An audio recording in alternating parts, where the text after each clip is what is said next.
नमस्कार, मैं दीपक शर्मा और मेरे यूट्यूब मंच पर आपका स्वागत है। दोस्तों, सालाना कैलेंडर में सितंबर के महीने की बड़ी अहमियत है। गर्मियां जाती हैं, उमस जाती है और सर्दियां आती हैं। सर्दियां दस्तक देती हैं। आप कह सकते हैं कि एक ट्रांजिशन का महीना है, एक बदलाव का महीना है। और अंग्रेजी में तो बड़ी महिमा है सितंबर की। एक कविता है, कब सितंबर, बड़ी मशहूर हुई, फिल्में भी बनी और कहा गया है कि everything wrong gonna be all right come September. जो भी कुछ गलत हुआ है सही हो जाएगा, सब सही हो जाएगा कम सितंबर। सितंबर को आने दो। और हिंदुस्तान की राजनीति में भी ऐसा लग रहा है कि आने वाला सितंबर बदलाव की बयार जैसे लाने वाला हो। क्योंकि ना सिर्फ कांग्रेस की एक बड़ी ऐतिहासिक भारत जोड़ो यात्रा 150 दिन की शुरू हो रही है, नरेंद्र मोदी कुछ बड़ी योजनाएं ऐलान करने जा रहे हैं, लेकिन सबसे बड़ी चीज़ नीतीश कुमार नई शपथ लेके, नई सरकार बना के, सरकार का ट्रस्ट वोस्ट लेके, उसको सेटल करके नीतीश कुमार भी बिहार से बाहर निकलने जा रहे हैं सितंबर में। और उनका बाहर निकलना बिहार से, उनका राष्ट्रीय राजनीति की धारा में आना एक लंबे इंतजार के बाद, ये भी पॉलिटिक्स में कम सितंबर है। और इसी पर ना सिर्फ राहुल गांधी की निगाह है, ममता की निगाह है, हेमंत सोरेन की निगाह है, अखिलेश की निगाह है, नवीन पटनायक की निगाह है, इस पर निगाह मोदी और शाह की भी है कम सितंबर। दोस्तों, देखना यह होगा कि नीतीश कुमार जब बिहार के बाहर, पाटलिपुत्र के बाहर निकलेंगे, जाहिर तौर पर सबसे पहले, जैसा कि कहा जा रहा है, वो झारखंड जाएंगे। क्योंकि झारखंड में हेमंत सोरेन की सरकार वाकई संकट में है, चारों तरफ घिरी हुई है। जिस तरह से बीजेपी ने, अमित शाह की टीम ने सरकार को झारखंड में घेरा है, वहाँ भी मरहम लगाने, हौसला बढ़ाने नीतीश कुमार जाएंगे। लेकिन नीतीश कुमार का उत्तर प्रदेश आना ये बहुत मायने रखेगा। क्योंकि अखिलेश यादव हों या फिर जयंत चौधरी हों या बाकी पार्टियां हों, जो समाजवादी धारा की पार्टियां हैं, जो भाजपा के मुखालिफ लामबंद हैं, पलक पांवड़े बिछाकर नीतीश का इंतजार कर रही हैं। और उस पर भी मैं विस्तार से आऊँगा। और क्योंकि बात नीतीश कुमार की है, तो आपको बिहार से ग्राउंड जीरो की रिपोर्ट, अगर जब तक आपको बिहार की पल्स ना मिले, नब्ज ना मिले, पटना से, पाटलिपुत्र से, फिर खबर में मज़ा ही क्या है, दम ही क्या है। तो मैं आपको बिहार भी ले चलूँगा। अभिषेक कुमार हमारे स्टार रिपोर्टर होंगे, बिहार पर आपको अपडेट देंगे। नीतीश के जो नए, आप कह सकते हैं, इरादे हैं, उनको हम डिकोड करेंगे, उस पर भी ले चलेंगे। लेकिन बात अमित शाह की। अब अमित शाह की कोशिश रही है पिछले 2-3 सालों से, या यूँ कहें कि जब से उन्होंने नीतीश कुमार को लालू से छुड़ाकर वो अपने साथ लेके आए 2017 में, तब से अब तक एक ही कोशिश थी कि नीतीश कुमार 2024 के फाइनल तक बीजेपी के साथ रहे। क्योंकि अमित शाह का मानना है, और वो पब्लिकली बोल चुके हैं, अपनी पार्टी की मीटिंग्स में ये बात रख चुके हैं कि अगर नीतीश और बीजेपी साथ साथ नहीं लड़ेंगे तो नुकसान बीजेपी को ज़्यादा होगा। और वो समझ रहे हैं कि इस बार बिहार से सीटें कम होने वाली हैं। इसलिए एक लास्ट डिच एफर्ट, एक आखिरी एफर्ट अमित शाह कर रहे हैं। और इस बार भी वो सीबीआई का सहारा ले रहे हैं, ईडी का सहारा ले रहे हैं। एक फ्रेश एफआईआर, जी हाँ, मई 2022 में, चंद महीने पहले, एक फ्रेश एफआईआर लालू परिवार पे की गई है। और ये भी रेलवे का ही मामला है। पुरानी फाइलें, जब लालू रेल मंत्री थे, उन फाइलों को फिर से खंगाला गया, कुछ मामले ढूंढे गए, ऑडिटिंग कराई गई, और फिर एक लैंड फॉर जॉब स्कीम, कुछ कंप्लेंट्स लिखवाई गई, और एक फ्रेश एफआईआर हुई है मुद्दतों बाद, ज़माने बाद। और इस जो फ्रेश एफआईआर का मकसद है वो ये है कि इस सरकार को डिस्टर्ब करना, नीतीश को एम्बरेस करना, तेज प्रताप को, तेजस्वी को, लालू परिवार को, इनको घेरना। और मकसद यही है कि किसी तरह से नीतीश कुमार बिहार के बाहर ना निकले, नीतीश कुमार बिहार में ही उलझे रहें। और जो वो चैलेंजर बनना चाह रहे हैं मोदी के, वो सारा का सारा जो उनका इरादा है, जो उनका ऑब्जेक्टिव है नीतीश कुमार का, उसको कहीं ना कहीं डंप किया जाए, उसको कहीं ना कहीं खत्म किया जाए। इसलिए एक बार फिर से दिल्ली में सीबीआई के डायरेक्टर, ईडी के डायरेक्टर, इनकम टैक्स के बड़े अधिकारी, इनकी कई बैठकें सिलसिलेवार हो चुकी हैं और कोशिश है कि एक बार फिर से लालू का घेराव किया जाए। लेकिन मुझे लगता है कि नीतीश कुमार अब डरने वाले नहीं हैं, क्योंकि नीतीश कुमार ने कहीं ना कहीं सोच लिया है कि इस बार डरे तो फिर ये जो आखिरी पारी वो खेल रहे हैं अपने पॉलिटिकल कैरियर की, वो भी इस डर के साथ खत्म हो जाएगी। इसलिए नीतीश पर कोई असर नहीं। और मेरी उनके एक बहुत ही करीबी मित्र से बात हो रही थी पटना में, उन्होंने कहा कि कम वोट में कुछ भी हो, नीतीश बिहार के बाहर कदम रखेंगे, यानी मोदी को चैलेंज करने के लिए पूरा मन बना लिया है।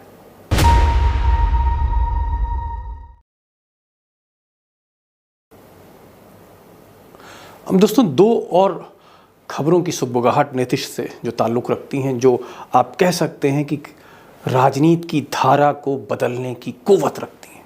पहली बात यह कि अखिलेश यादव और जयंत चौधरी, अखिलेश यादव और जयंत चौधरी दोनों ही आप कह सकते हैं समाजवादी धारा से आते हैं, जनता दल परिवार के सदस्य हैं। चौधरी चरण सिंह हों, मुलायम सिंह यादव हों, लालू यादव हों या चंद्रशेखर हों, ये सब नेता एक ही छतरी के नीचे थे, जयप्रकाश नारायण की छतरी के नीचे थे, जिसमें जॉर्ज भी थे, जिसमें नीतीश भी थे। ये सारा जो परिवार है, आप कह सकते हैं समाजवादियों का जो कुनबा है, एक बार फिर से नीतीश के इस नए आप कह सकते हैं पैतरे से इसमें जोश आ गया है। और एक कोशिश हो रही है कि नीतीश कुमार को उत्तर प्रदेश आमंत्रित किया जाए। वो बिहार से तो चुनाव लड़ेंगे ही लड़ेंगे, नालंदा से 2024 का।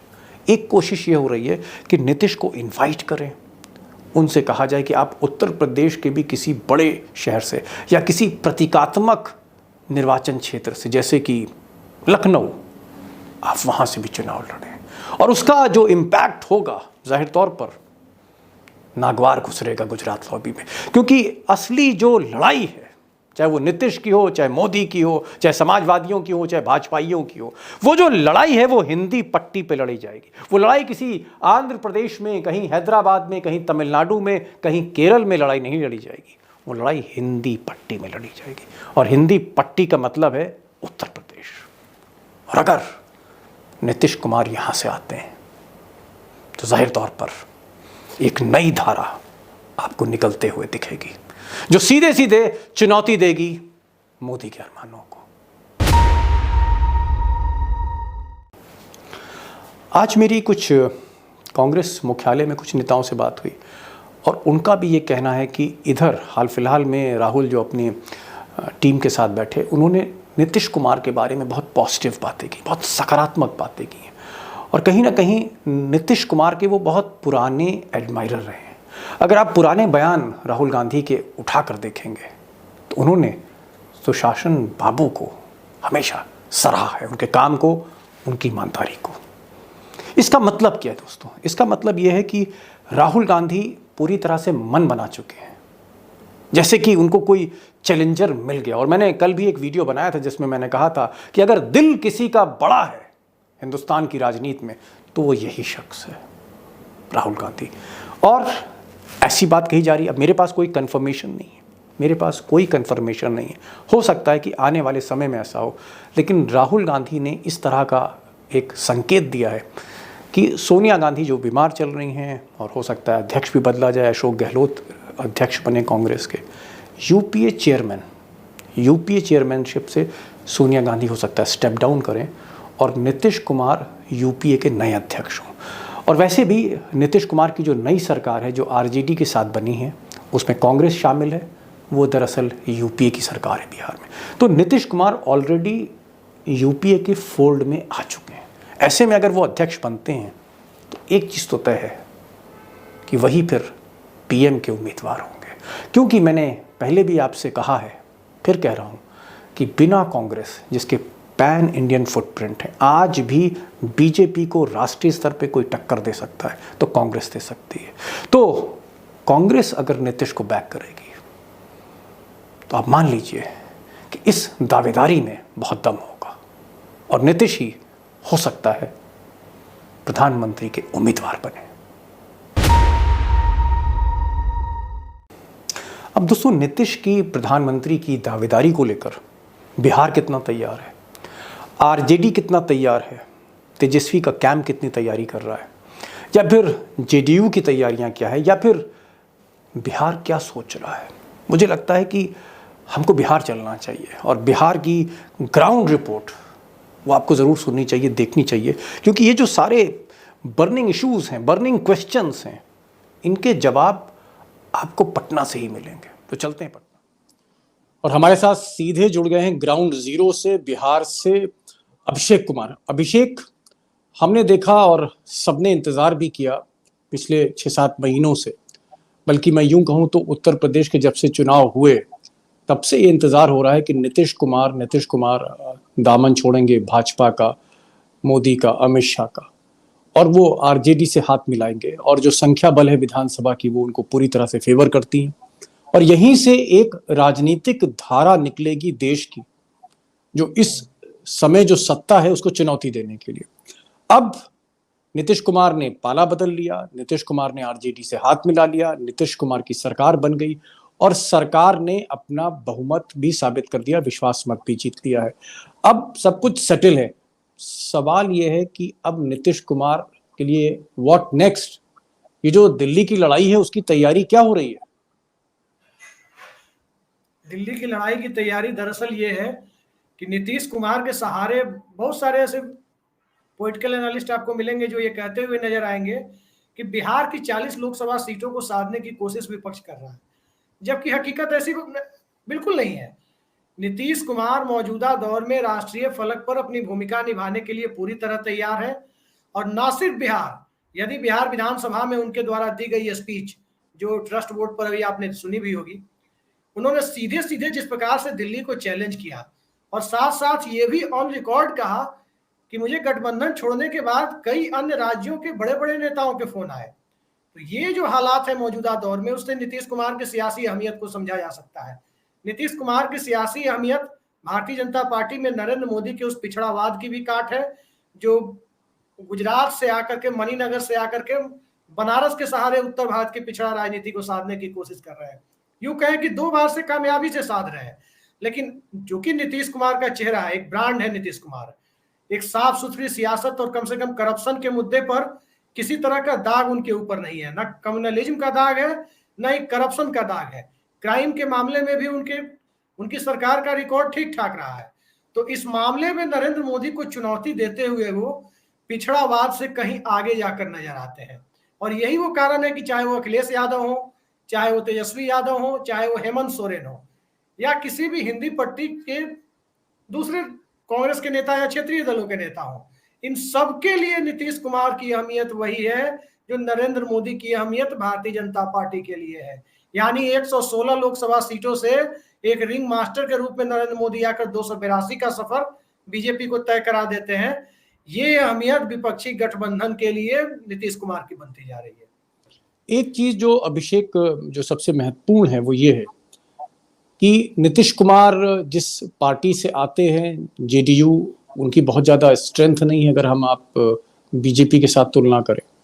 अगर हम जेडीयू के बाकी धड़े देखें, जैसे देवगौड़ा है, नवीन पटनायक हैं, अखिलेश है, जयंत हैं, दुष्यंत चौटाला है, तो क्या कोई ऐसी सहमति भी बन सकती है कि जो पुरानी समाजवादी धारा है, जो जयप्रकाश नारायण की थाती है, उनकी जो धारा है, उसको पहले एकजुट किया जाए और उसके बाद फिर आगे बढ़ा जाए? तो क्या ऐसी कोई सुगबुगाहट है पटना में? देखिए दीपक जी, इसका जवाब एक दूसरे तरह से देने की कोशिश मैं कर रहा हूं, और ये है परिस्थिति कि आप नीतीश कुमार की पार्टी जेडीयू को छोड़ दें तो आपने जितने भी जनता दल से जो फ्रेगमेंटेड पार्टियां हैं इन सबका नाम आपने लिया, इन सबकी लीडरशिप सेकंड जनरेशन के पास है। नीतीश कुमार बीजू पटनायक के साथ राजनीति कर रहे थे, अब उनकी पार्टी की कमान नवीन पटनायक के हाथ में है। नीतीश कुमार देवेगौड़ा के साथ राजनीति कर चुके हैं जनता दल में, उनकी पार्टी की कमान कुमारस्वामी के हाथ में है। स्वाभाविक है कि नीतीश कुमार इनके लिए गार्जियन फिगर है, और नीतीश कुमार को नेता मानने में इनको उसी प्रकार से दिक्कत नहीं होगी जिस प्रकार से कभी मोरारजी देसाई को या कभी वीपी सिंह को या कभी चंद्रशेखर को नेता मानने में जनता दल के लोगों को कोई दिक्कत या जनता पार्टी के लोगों को कोई दिक्कत नहीं हुई थी। तो ये नीतीश कुमार की एक दूसरी अहमियत है कि जिनके रेस्पेक्ट में इन सभी दलों में कोई कमी नहीं है। तो आपको लगता है कि ममता बनर्जी या केसीआर और केजरीवाल, ये तीन लोग, ये भी विपक्ष से हैं, ये थोड़ा सा मेलो डाउन होंगे और ये स्पेस देंगे? देखिए, केसीआर की जहां तक बात आपने की, आपको याद होगा केसीआर वो पहले नेता थे जिसने नीतीश और तेजस्वी को एक करने के लिए इनिशिएटिव लिया। लालू परिवार को चार्टर्ड प्लेन भेजकर पटना से हैदराबाद बुलाया गया, ये तो पब्लिक डोमेन में है सारी बातें, यदि हम दिसंबर या जी। जनवरी की बात करें तो। ममता बनर्जी की जहां तक बात है, ममता बनर्जी नीतीश कुमार का विरोध करने की स्थिति में नहीं है, और कारण साफ है। पश्चिम बंगाल में भाजपा को खड़ा किसने किया, 18 लोकसभा सीटों तक पहुंचने लायक किसने बनाया भाजपा को, जिस पर कि वो आदिवासी मतुआ ये सब समीकरण बिठा सके? वो वोटर थे आरा, छपरा, बलिया, गाजीपुर, जो ये पूरा इलाका है, जो बड़ी संख्या में, यदि आप कलकत्ता गए हो या बंगाल कुछ समझते हो, जो बंगाल का जो अर्बन इलाका है, खास करके कलकत्ता बैरकपुर का इलाका हो या आसनसोल का इलाका हो या मालदा का इलाका हो, ये यही बेल्ट पूरी तरह से बहुत बड़ा वोट बैंक है वहां पर, और इसी ने वहां पर बीजेपी को खड़ा किया। और ये वोटर आज की तारीख में नीतीश कुमार के पीएम एस्पिरेंट बनने पर कहीं ना कहीं भारतीय जनता पार्टी के खिलाफ दिख रहा है। आज की तारीख में ममता बनर्जी का पहला टारगेट क्या है, आप देख लीजिए, कहीं भी राज्य में बीजेपी को डेसिमेट करना, बीजेपी को कैसे एक बार फिर से पुनः मुस्को भव वाली स्थिति में लाया जाए, और इसके लिए नीतीश कुमार का नाम आगे करना, मन से करें या बेमन से करें, चाहे जिस तरह से करें। लेकिन अरविंद केजरीवाल, इस पर कुछ आप बोलना चाहेंगे? कि अरविंद केजरीवाल की पार्टी बेशक अभी 2 राज्यों में निश्चित तौर पर एक लौती क्षेत्रीय पार्टी कह सकते हैं आप, जो 2 राज्यों में, एक केंद्र शासित प्रदेश में और एक पंजाब में, लेकिन इन 2 राज्यों की राजनीतिक लोकसभा के स्ट्रेंथ को आप देखें तो 13 और 7 20 सीटें बनती है। इन 20 सीटों के दम पर दिल्ली की सियासत में वो नीतीश कुमार से बड़ी भूमिका निभा पाने की स्थिति में नहीं है। आप ये देख लीजिए, ममता बनर्जी क्यों बड़ी, लेफ्ट पार्टियां अगर ममता बनर्जी से ज्यादा बड़ी ताकत होती, उनकी हैसियत होती, तो दिल्ली में ममता बनर्जी की जगह गुलदस्ते के साथ लोग सीताराम येचुरी का स्वागत करते। केरला में लेफ्ट पार्टी मजबूत है, सीटें लाएंगी, त्रिपुरा में ला सकती है, एक आध झारखंड बिहार में ला सकती है, लेकिन तब भी वो 42 लोकसभा सीटों वाले बंगाल का मुकाबला नहीं कर पाती है। तो ये परिस्थितियां हैं अरविंद केजरीवाल के सामने कि बहुत ज्यादा जोर लगाने के बावजूद वो, उन्हें भी नीतीश नाम केवलम पर आना पड़ सकता है।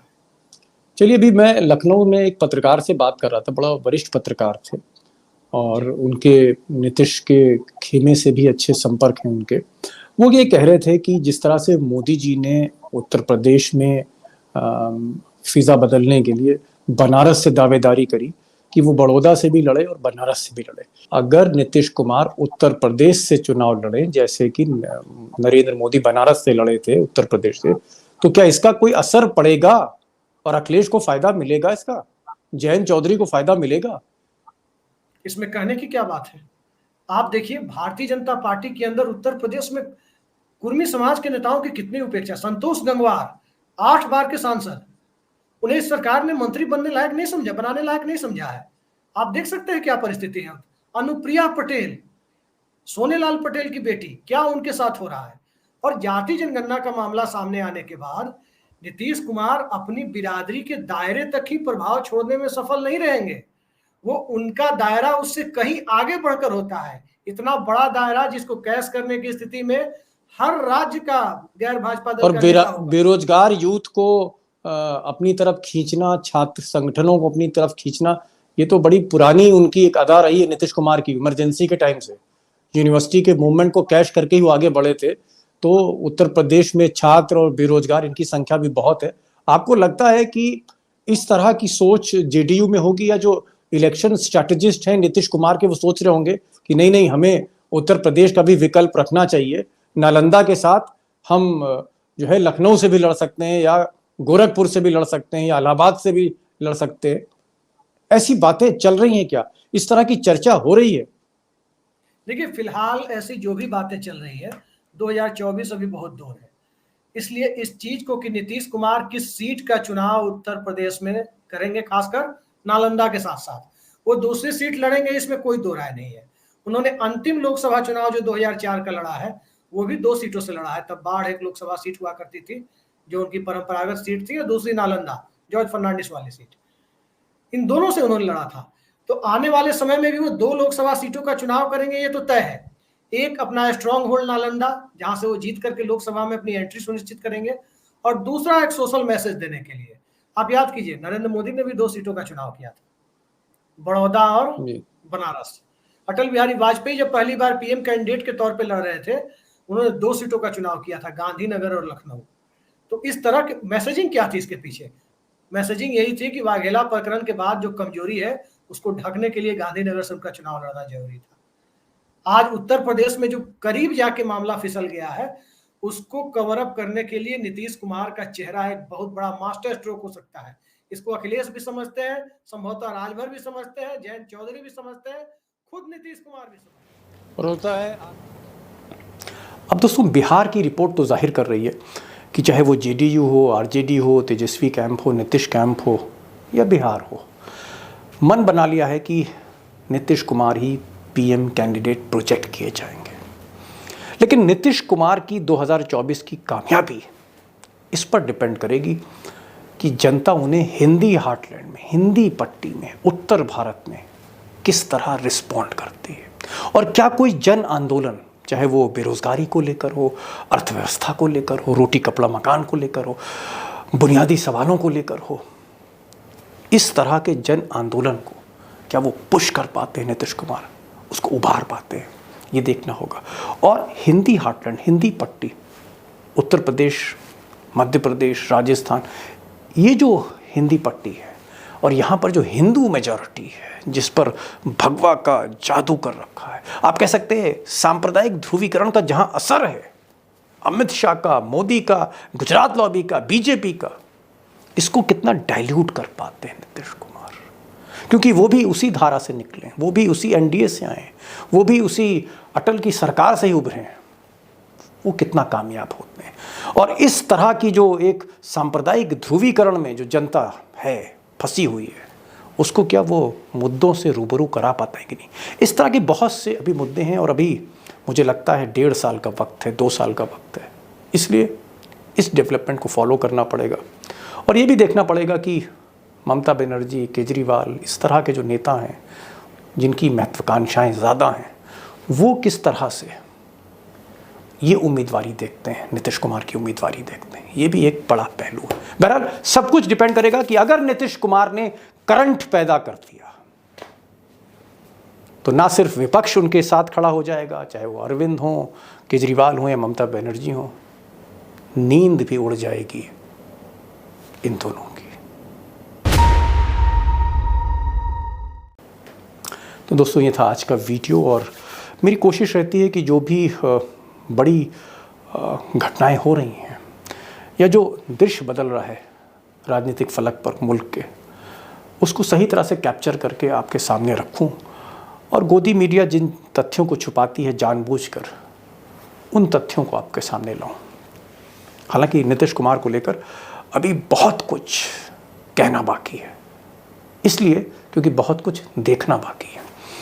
आज का वीडियो ना सिर्फ नीतीश पर था, आज का वीडियो 2024 के फाइनल पर एक कर्टन रेजर भी था कि आने वाले समय में क्या क्या होने जा रहा है।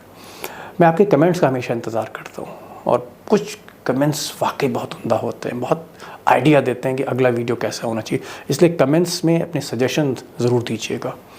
और इस वीडियो को ज़्यादा से ज़्यादा सब्सक्राइब करिए, बेल आइकन वो भी क्लिक करिए, चैनल को भी सब्सक्राइब करिए, और एक चीज़ और, दोस्तों में ज़रूर शेयर करिए, क्योंकि ये बातें लाइक माइंडेड लोगों तक पहुंचनी चाहिए, दोस्तों तक पहुंचनी चाहिए, नातेदारों तक पहुंचनी चाहिए, पड़ोसियों तक पहुंचनी चाहिए। हर शहर से दूसरे शहर तक ये बातें कम्युनिकेट होनी चाहिए, तभी एक मैंडेट के लिए आप मन बना पाएंगे। आज बस इतना ही, फिर मिलेंगे एक नई वीडियो के साथ, तब तक के लिए नमस्कार।